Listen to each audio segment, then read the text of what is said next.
My name is Alex, and for the past 8 years, I've been a 911 dispatcher. I work tirelessly in a dimly lit room filled with glowing screens, buzzing equipment, and low chatter. Nearly every day, I sit at my station wearing a headset that connects me to the voices of those in need. Working as a dispatcher has changed me though. After handling countless emergency calls, you develop a certain level of emotional resilience. You have to. There's no room for panic or hesitation when someone's life is on the line. I've heard the fear in people's voices, the desperation, the terror.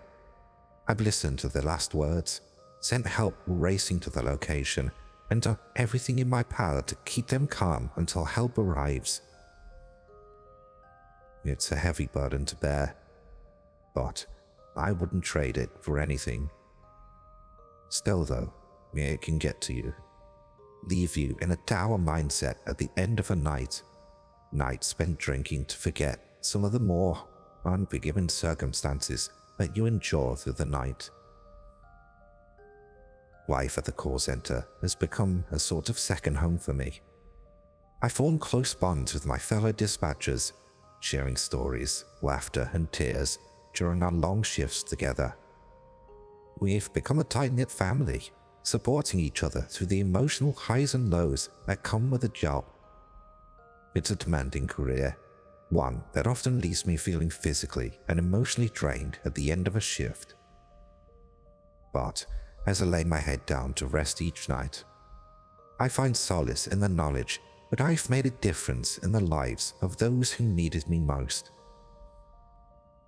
Sometimes it feels like a thankless job, one where I just tether the right people to whoever's in trouble. But at times, I get to be the voice that stays on the line during a traumatic moment which spurs me on. I remember it was a cold, rainy night in October when I received the strangest call of my career. My shift had started as usual. It was a weekday, so the first few hours had been relatively quiet. I just settled in with a fresh cup of coffee, and the phone rang. Glancing at the caller ID, I was confused that it was coming from my own number. I tapped my phone, which was face up on my desk, to see if it was idle on a lock screen. No pocket dial going out, despite it being impossible anyway. So I hesitated for a moment before answering the call. As I picked up the call, my mind raced with thoughts of why that would happen. Maybe it was a similar number, off by one digit, that I'd misread at a glance, or a simple mistake on the system. Either way, my mouth autopiloted the opening words that I'd said 1,000 times over. 911, what is your emergency? Voice on the other end of the line was unmistakably mine, which sent a chill down my spine. It was full of fear and panic. Alex, I need you to listen to me. I don't have much time. There's going to be an accident on the corner of Oak and Elm in 10 minutes.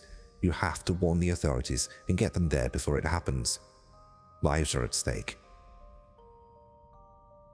I was dumbfounded. The voice sounded so much like my own that it was impossible to believe it could be anyone else. As the fear in the voice gripped me, I felt my own fear rising. I knew I couldn't afford to let it cloud my judgment though. Maintaining composure was a core part of the job. Who is this? I asked hesitantly. Just trust me, Alex, the voice implored. You'll understand later. Please, just send help to Oak and Elm. You can prevent a tragedy. Before I could respond, the line went dead. I stared at the phone, my hands shaking, my thoughts a whirlwind of confusion and fear. My instincts as a dispatcher urged me to treat the call as legitimate, but part of me couldn't help but question the bizarre circumstances. With a deep breath, I decided to trust the voice and dispatch the emergency services to the intersection. As I did, I couldn't shake the feeling of discomfort. It only just hit me that he knew my name, adding more to the pile of mysteries. I anxiously awaited an update from the responders, hoping beyond hope that I'd made the right choice. When the radio crackled to life, confirming that a major accident had indeed occurred at the exact location and time the voice had predicted, my heart dropped.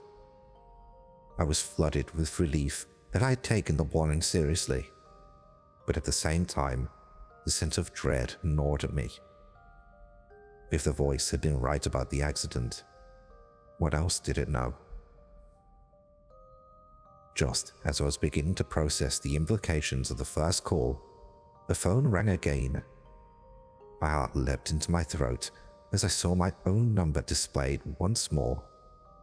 The fear and anxiety that had been building within me threatened to overtake me, but I knew that I couldn't let it.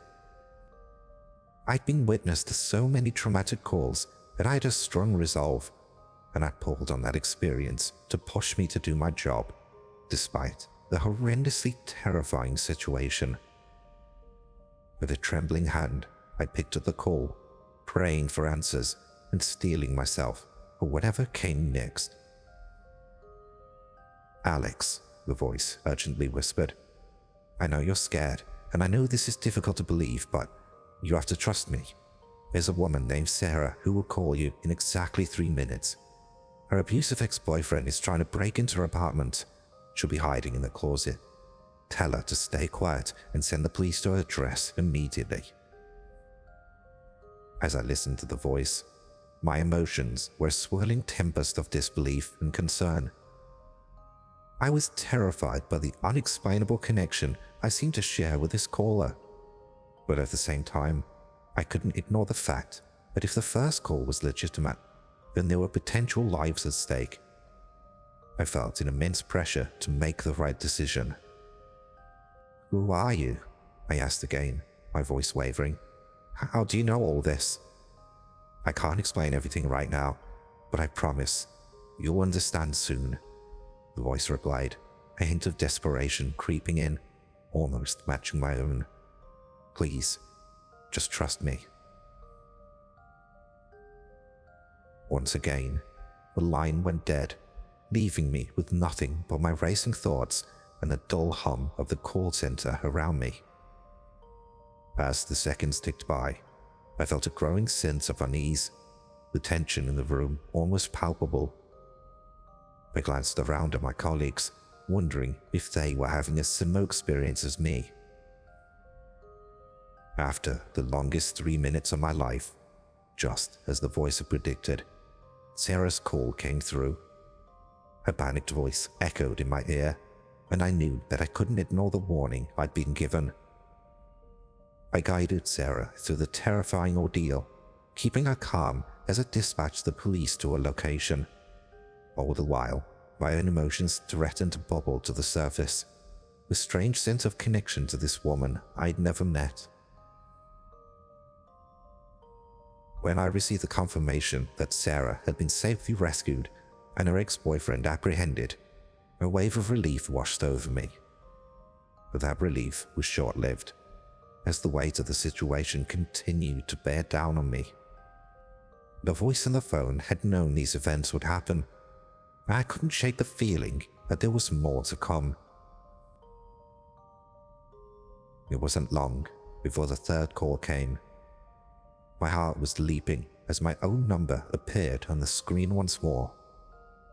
I hesitated for a moment, my hand hovering over the phone.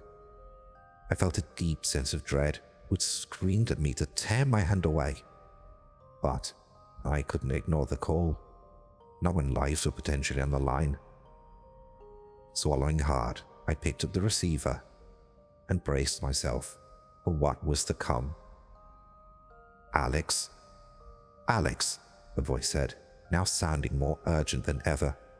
"You need to leave the call center right now. There's a gas leak in the building. It's going to explode in less than 5 minutes. You have to get everyone out."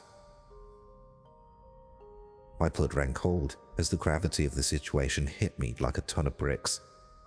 Everything that had been building within me throughout the night threatened to overwhelm me, but I knew I couldn't let it. I had to act quick. "How do you know this?" I demanded, my voice trembling. "Who are you?" The voice, now frantic, replied, "Don't freak out, Alex. There isn't time. I'm you. I'm calling from the future. I know this is hard to believe, but you have to trust me. There's no time to explain. You need to evacuate the building right now." My mind raced as I tried to process what I was hearing. Was it really possible that I was speaking to myself from the future? The notion seemed too surreal to be true, but the evidence was impossible to ignore. I had to make a decision, and I had to make it quickly. Feeling the weight of responsibility bearing down on me, I made my choice. I slammed down the receiver and jumped to my feet, my heart pounding as I rushed to alert my colleagues. With a frantic and confused evacuation, hailed by constant questions from everyone moving past me, I was too deep in thought to explain anything to them. Many protested, knowing how important the job was, and to leave the center was a huge endangerment to the people in need. But I just layered on the urgency until they too left. We barely made it out in time. As we watched from a safe distance, the building was engulfed in flames, the explosion shaking the very ground beneath our feet. I stood there, my fellow dispatchers huddled around me, their faces etched with shock and relief.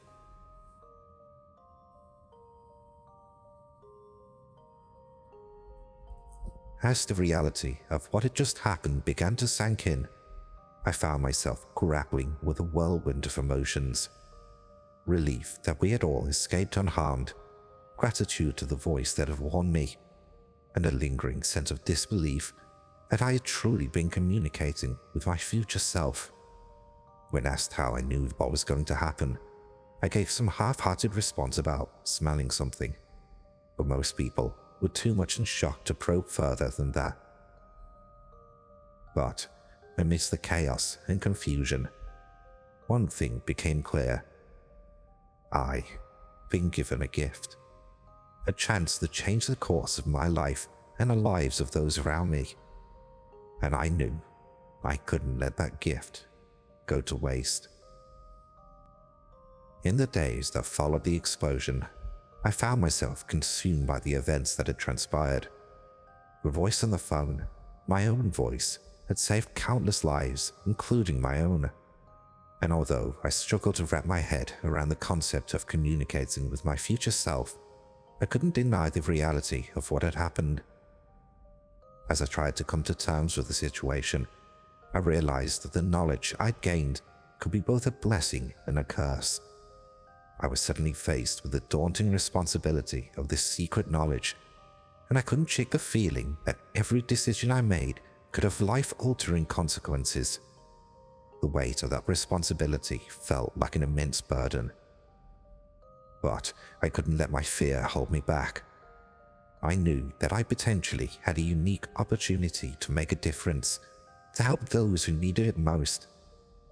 And so, with each passing day, I found myself more determined than ever to trust the voice and see if I can use these calls for good. A nearby building was rented and very quickly set up to take dispatcher calls.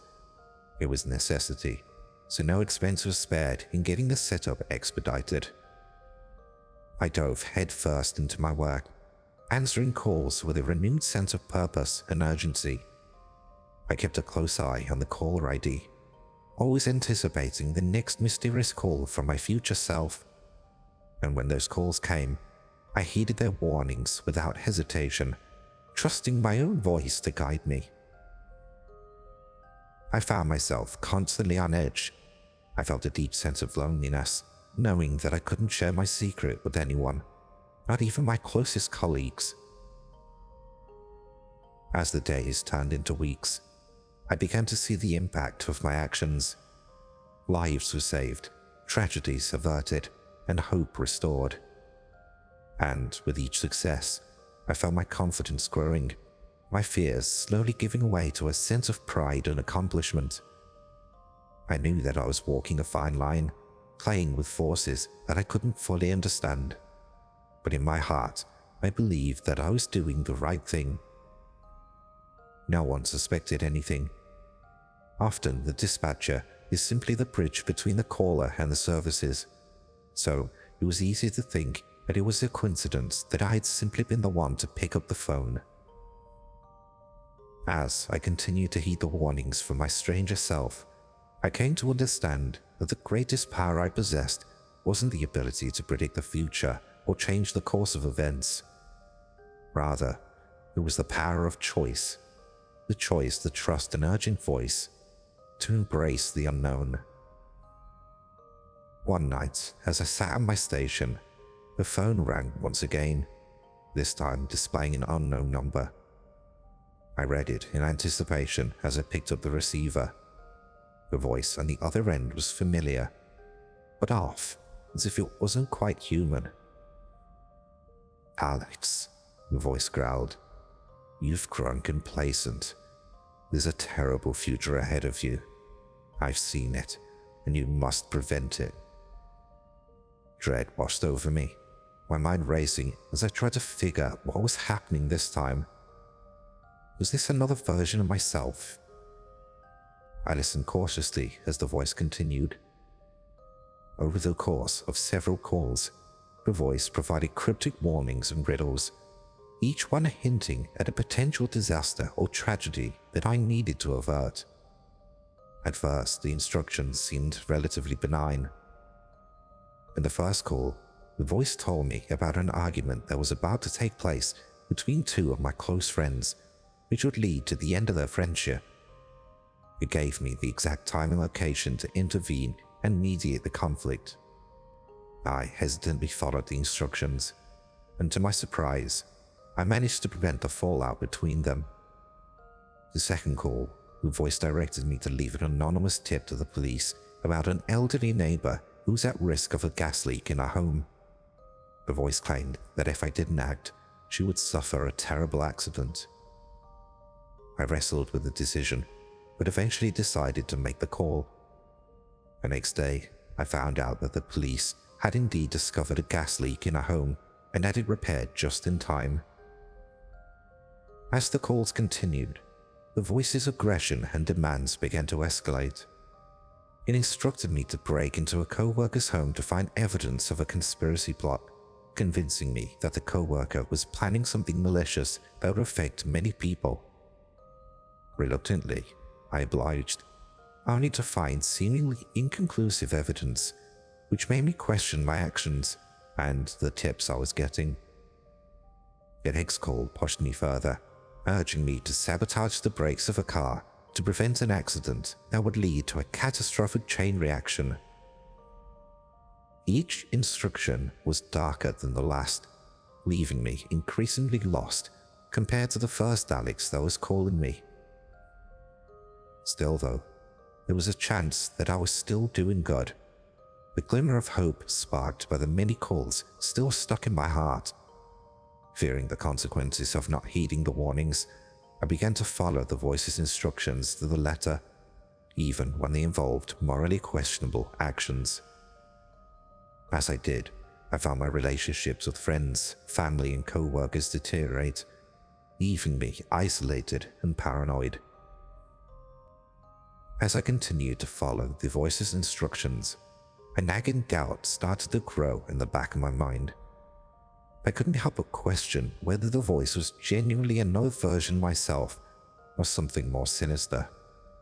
The line between right and wrong had been blurred, and I struggled to make sense of the chaos that had enveloped my life.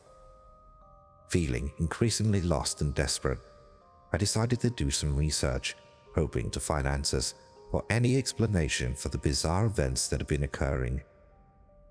I had to dredge through many hoaxes, crackpots with keyboards, and straight-up otherworldly conspiracies. During my search, I stumbled upon a concept called Torpor, a sentient being created from the collective thoughts, beliefs, and energy of its creator. According to the information I found, a tulpa can become powerful and independent, even capable of interacting with the physical world. The more I read, the more I became convinced that the voice on the phone was a tulpa I had inadvertently created. My loneliness and the emotional turmoil of working in the emergency dispatcher center had given birth to this entity, which had begun to take on a life of its own, something that had been masquerading as my future self all along.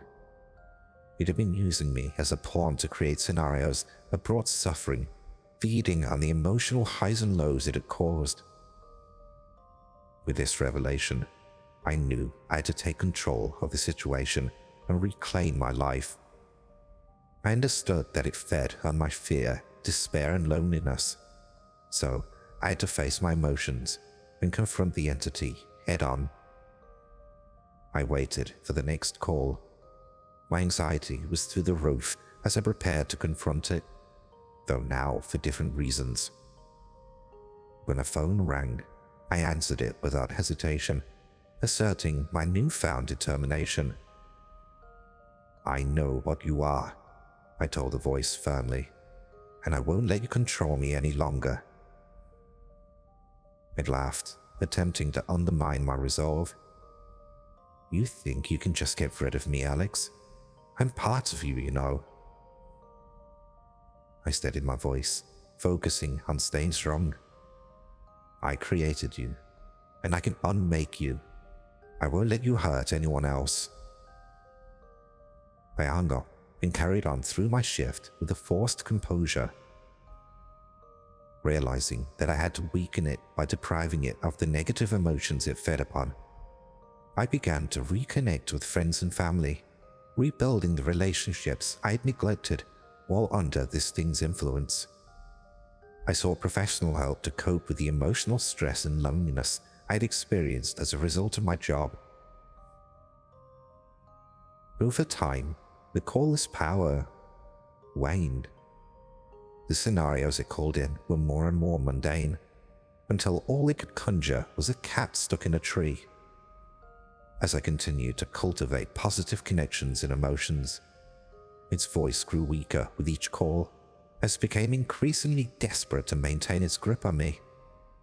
I knew that I had to sever the connection completely to put an end to its existence. One night, I received the final call from my number. I faced it with a sense of calm and determination. "This is the end," I told the voice firmly.